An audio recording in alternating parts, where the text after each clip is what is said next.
والصلاة والسلام على سيد المرسلين وعلى آله وأصحابه أجمعين. أما بعد فأعوذ بالله من الشيطان الرجيم. بسم الله الرحمن الرحيم.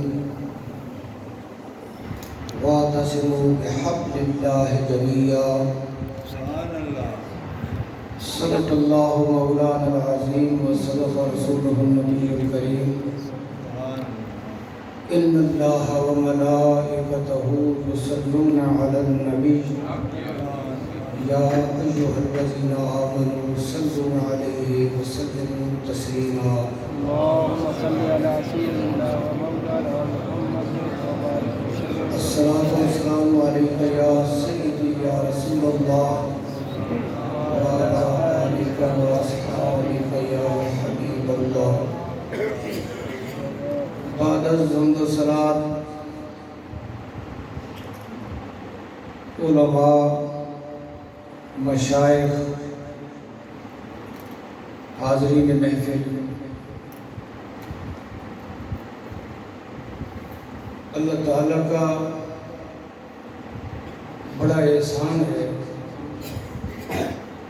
کہ اس کریم پروردگار نے ہمیں اس مبارک نشست میں حاضری کا شرف نصیب فرمایا ہے. آستانہ عالیہ مقام شریف سے حضرت صاحبزادہ حامد عزیز سے تشریف فرما ہے. ہماری آج کی اس نشست کے عالم دین خطیب حضرت علامہ قاری ذوالفقار علی صاحب تشریف فرما ہے، اور ہمارے اس علاقہ وادی سون کے بڑے پرانے مسلک کے حق کے خدمت گزار محترم قاری محمد امین سیالی صاحب کی تشریف فرما ہے. بہت سے حضرات تشریف فرما ہے. وقت کا بالکل اختصار ہے، اور اس مختصر وقت میں کچھ آپ کی گوش گزار کرنا ہے. اگرچہ گفتگو کے لیے ایک اچھی خاصی تمہید کی ضرورت ہے، تاہم کہ اس کو مختصر کرتے ہیں. انشاءاللہ تعالی ان قریب جو ہماری نشستیں ہو رہی ہیں میلاد شریف کے حوالے سے، تو کسی نہ کسی مقام پہ اس کی مزید تفصیل بھی سامنے آ جائے گی. معزز سامعین، عرض یہ ہے کہ جو محاذ ہوتا ہے نا، جس کے اوپر دفاع ضروری ہوتا ہے، اب دیکھنا یہ ہوتا ہے کہ جس سمت سے حملے کا امکان ہے وہاں پوزیشن کو مضبوط کر دیا جائے. یہ شروع سے ہی ایک طریقہ چلا آ رہا ہے. آپ دیکھ لیں، سادے لفظوں میں اس طرح کہا جا سکتا ہے کہ جس چیز کی ضرورت ہوتی ہے وہ فراہم کرنی چاہیے. اب فطرت کا مسئلہ ہے کہ اگر آپ نے خیرات کرنی ہے تو جس چیز کی معاشرے میں ضرورت ہے اگر وہ فراہم کرو تو زیادہ ثواب ہے.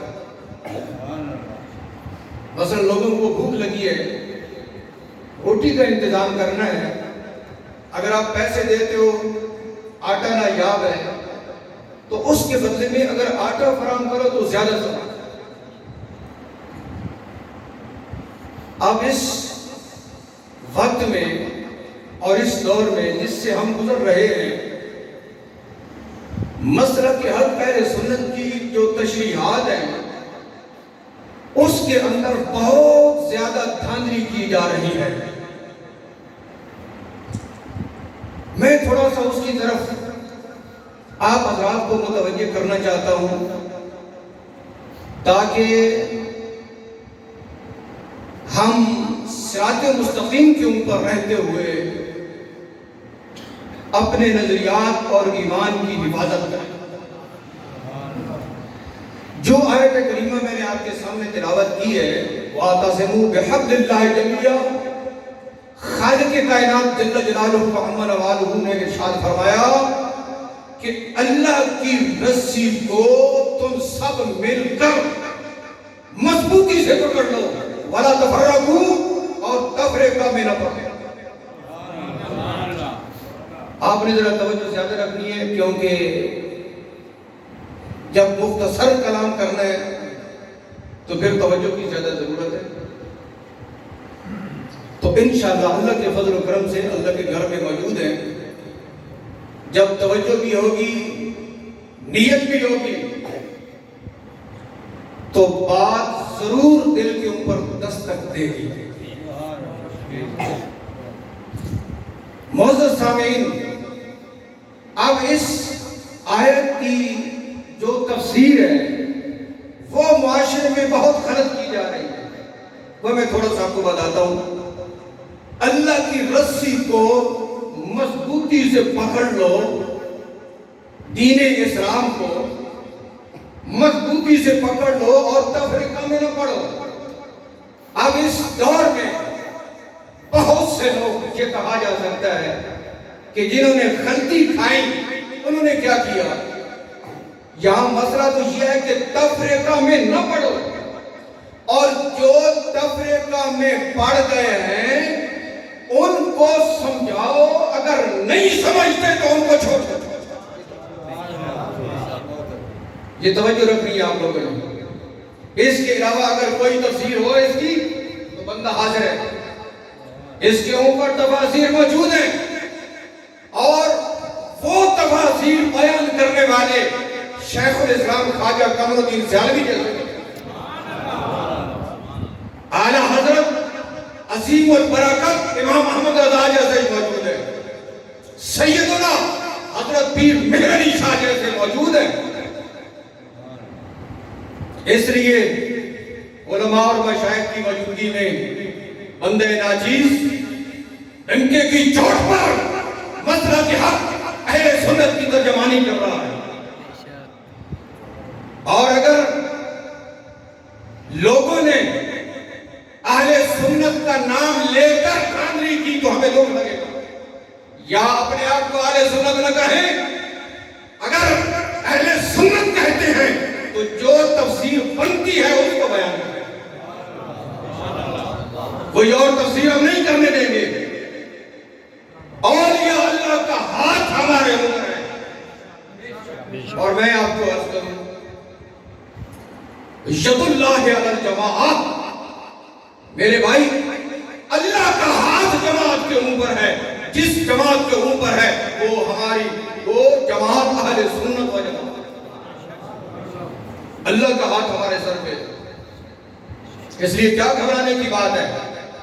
اگر اس دور کے کچھ لیڈر، کچھ نام نہاد رہنما اگر طریقہ بدل بھی گئے تو ہم نے شیخ الاسلام کے پیچھے رہنا ہے، ہم نے امام احمد رضا کے پیچھے رہنا ہے، ہم نے سیدنا پیر مہر علی شاہ کے پیچھے رہنا ہے، ہم نے پیران پیر شیخ عبدالقادر جیلانی کے پیچھے رہنا ہے۔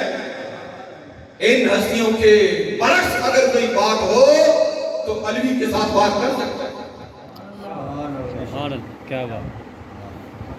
اس لیے وَاعْتَصِمُوا بِحَبْلِ اللَّهِ جَمِيعًا وَلَا تَفَرَّقُوا، اس کا معنی یہ ہے کہ اللہ کی رسی کو جو دین برحق ہے بھائی اس کو مضبوطی سے پکڑ لو، فرقوں میں نہ پڑو، اور جو فرقے میں پڑا ہے پہلے اس کو سمجھاؤ۔ اگر وہ بندے کا پتر نہیں بنتا اور نہیں سمجھتا، نہ اس کے پاس جانے کی ضرورت ہے، نہ اس کو پاس اپنے پاس بلانے کی ضرورت ہے۔ کیا سمجھتے ہو دین کیا ہے؟ ہمارے آقا انعامدار حضرت محمد مصطفیٰ صلی اللہ تعالی علیہ وسلم نے ارشاد فرمایا من فارق الجماعت شبرن فقد خلا رقت الاسلام من عنقہ ہی. جو میں سادہ ترجمہ کرتا ہوں، تفسیر نہیں سادہ ترجمہ. اپنے مسلک کے حق سے جو شخص ایک بالش سمجھ رہے ہو، جو ایک بالش اپنے مذہب سے دائیں بائیں ہوا، اس نے اسلام کی رسی اپنی گردن سے نکال دی. بھائی واعتصموا بحبل اللہ، اللہ کی رسی کو مضبوطی سے پکڑو، اور جو ایک بالشت بھی دائیں اور بائیں ہوا، اس نے اسلام کی رسی اپنے دین سے نکال دی. اور جو میلوں مسافت کر کے چلا جائے ہے تو بے شک بے شک میرے بھائی ایک بالش کی اجازت نہیں، اور جو میلوں مسافت کر کے چلا جائے اس کا کیا بنے گا؟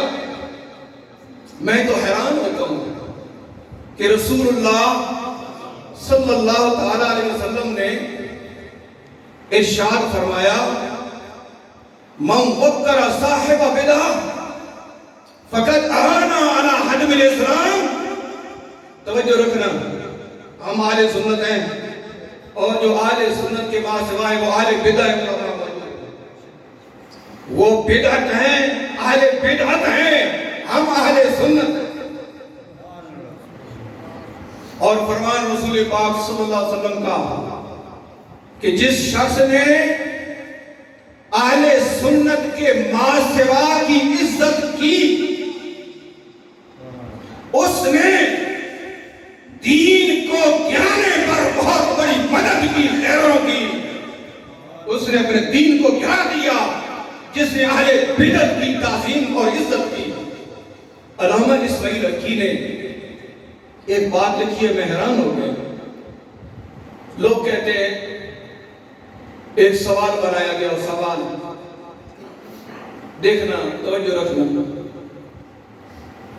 سوال بنایا گیا کیا ہم اس ملک کو اکیلے بچا سکتے ہیں؟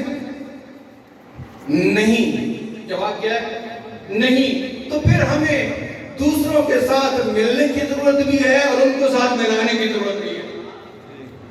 اب دوبارہ توجہ کرنا، سوال بنایا گیا، بڑا انٹرنیشنل سوال آیا میرے پاس. رسالہ میرے پاس موجود ہے، آپ آؤ تو میں بتاؤں. وقت تھوڑا ہے نا، میں نے اشارہ دینا ہے. سوال بنایا گیا کہ اس ملک کو بچانے کے لیے ہم اکیلے کافی ہیں یا دوسروں کو ساتھ ملانا ہے؟ آگے جواب دیا کہ نہیں. تو پھر دوسروں کو ساتھ ملائیں بھی صحیح اور ان کے ساتھ ملیں بھی صحیح. میں نے ایک مختصر جواب دیا کہ دین کو بچانا ضروری ہے یا ملک کو بچانا ضروری ہے؟ پہلے یہ جواب دو مجھے. یہ جواب دو کہ دین کو بچانا یہ ضروری ہے یا ملک کو بچانا ضروری ہے؟ تو ملک کو بچانے کے چکر میں اپنے دین کو داؤ پہ لگا رہا ہے. مجھے یہ بات سمجھ نہیں آتی. دین ہاتھ سے دے کر اگر ملت ہو آزاد، دین ہاتھ سے دے کر اگر ملت ہو آزاد، ہے ایسی تجارت میں مسلمان کا خسارہ. ہے ایسی تجارت میں مسلمان کا خسارہ. پہلے دین کو بچا، ملک کا معاملہ بعد میں آئے گا. یہ اتنی بڑی جو آرمی ہے پاکستان کی، یہ کس خاطر کی ہے؟ تمہیں ملک کا خطرہ پڑا ہوا ہے اور اپنے دین کو خراب کر رہا ہے. میں علامہ اسماعیل حقی کے حوالے سے بات کرنے والا تھا اور پھر گفتگو کو سمیٹتا ہوں. تقریباً میں اپنی گفتگو کا کچھ نظر اور مغز آپ کے سامنے پیش کر سکا ہوں کہ ضرورت اس بات کی ہے کہ لوگوں کو بتایا جائے کہ واعتصموا بحبل اللہ کا معنی کیا ہے اور ولا تفرقوا کا معنی کیا ہے. ہمارے ہاں یہ ہوا. تو توجہ رکھے بھائی، توجہ رکھے. میرا وقت بڑا قیمتی ہے، اپنا وقت بھی بچاؤ اور میرا وقت بھی. یہ رسمی گفتگو کرنے کا میں عادی نہیں. بالکل توجہ رکھو. مطلب یہ تھا کہ فرقوں میں نہ پڑھو. میں ایک سوال ہلکا سا قائم کرتا ہوں. جو پرانے بندے بیٹھے ہیں 30-40 سال کا منظر ذرا پیچھے لے جاؤ.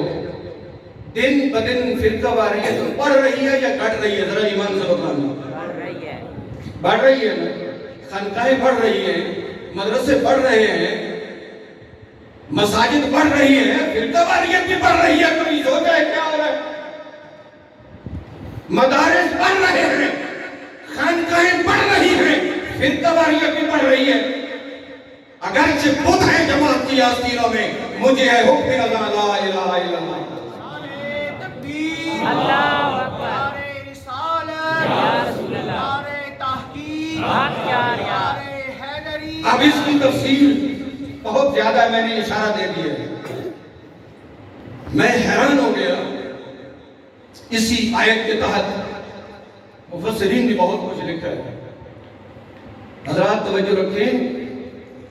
علامہ اسماعیل حقی نے لکھا ہے کہ بہت بڑے بزرگ ان کا مثال ہو اور بہت عرصے کے بعد کسی شخص کو خواب میں ملے تو جس کو ملے انہوں نے پوچھا حضور کیا حال ہے آپ کا, کیا صورتحال ہے؟ تو انہوں نے کہا کہ بھائی صورتحال یہ ہے کہ میں ایک بد مذہب کو مسکرا کر ملا تھا. آج تو آگوش پہ لے رہے ہیں, آج تو جناب بغل گیر ہو رہے ہیں, صحابہ کا دشمن اور اس کو مل رہے ہیں. یہ نباز اثر نہیں ہے, یہ ڈاکو ہے جو غیروں کو گلے لگا کر اہل سادہ اہل سنت کو کیا سبق دے رہے ہیں. امام محمد رضا کی تعلیمات پر پانی پھیر رہے ہیں, شرم نہیں آتی؟ شیخ الاسلام خواجہ محمد قمر الدین سیالوی کی تعلیمات کے اوپر پانی پھیر رہے ہیں.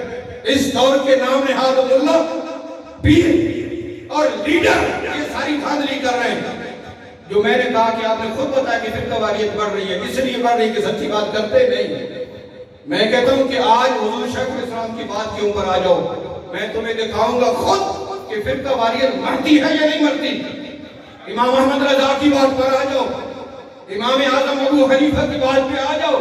ہمارے پاس تو اکابرین موجود ہیں یار, کیوں ان اکابرین کو چھوڑ کر اس دور کے علموں کو پیچھے چڑھ پڑے ہو؟ کسی نے کوئی فرقہ بنایا, کسی نے کوئی فرقہ بنایا. اتنے بڑے مقتدر بزرگ ہستیوں کو چھوڑ کر کوئی انصاف کی بات ہے؟ علامہ اسماعیل حقی فرماتے ہیں کہ ان بزرگوں نے کہا کہ میں ایک دن, یہ بہت توجہ کی بات ہے, میں ایک دن ایک بد مذہب کو مسکرا کر ملا تھا. میرے اللہ نے, یہ ولی کامل کی بات ہے اور یہ معاملہ ان کی شان کے مطابق ہوگا, یاد رکھنا, تفصیل کا وقت نہیں ہے. میرے اللہ نے 30 سال تک مجھے یہ ڈانٹ دی کہ تو اس بد مذہب کو مسکرا کے کیوں ملا. اللہ کا ولی کہتا ہے کہ 30 سال میرا رب مجھے ڈانٹتا رہا اور مجھے سزا ملتی رہی کہ اس بد مذہب کو تو مسکرا کے کیوں ملا تھا. یہاں تو یہ کہا جا رہا ہے کہ تم ہمارے ہو, ہم تمہارے ہیں.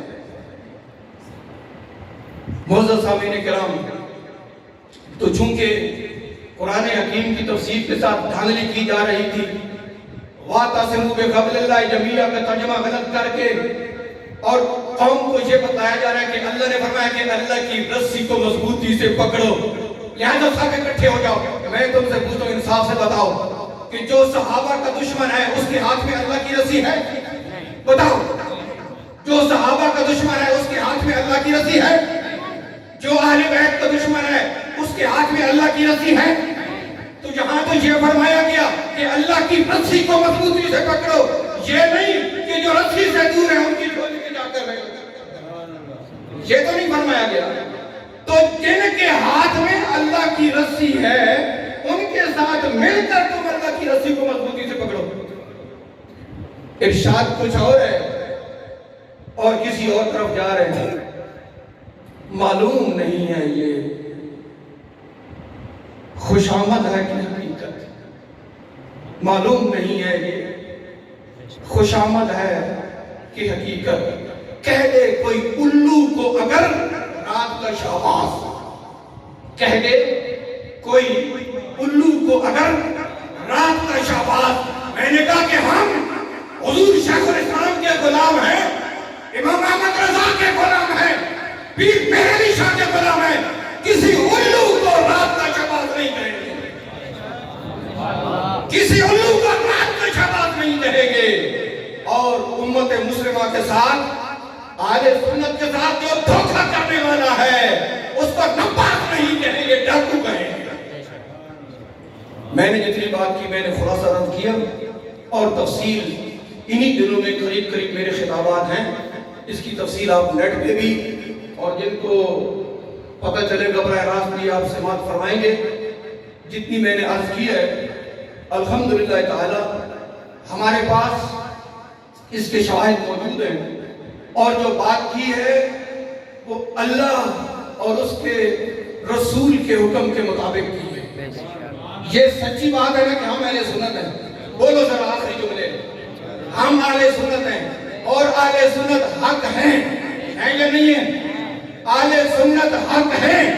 اگر دوسرے بھی حق ہیں تو پھر یہ کہنے کا کیا مطلب ہے؟ میں نے کہا پھر اہل سنت کا نام ہی چھوڑ دو، سب مسلمان ہیں، بس آئندہ سب کوئی اہل سنت نہ کہے اپنے آپ کو، اور دوسرے ناموں کو بھی چھوڑ دو اور کہو کہ بھائی ہم تو سب مسلمان ہیں، بس سب ٹھیک ہے۔ جب یہ بات نہیں ہے کہ مسلمانی کی تعریف وہ اہل سنت جماعت کا لفظ بنتا ہے، ہم اس کو نہیں چھوڑ سکتے، اور یہ وہ نام ہے جو ہمیں اللہ نے عطا فرمائے، اللہ کے پیارے محبوب نے عطا فرمائے۔ اللہ پاک جل شانہ ہمیں حق بات سمجھنے کی توفیق نصیب فرمائے، اور ہمارے دلوں کو روشن فرمائے کہ ہم کلمہ حق کو سمجھ سکیں۔ حق بات پہ کٹتی ہے تو کٹ جائے زبان میری، اظہار تو کر جائے گا جو ٹپکے گا لہو میرا۔ آخر دعوانا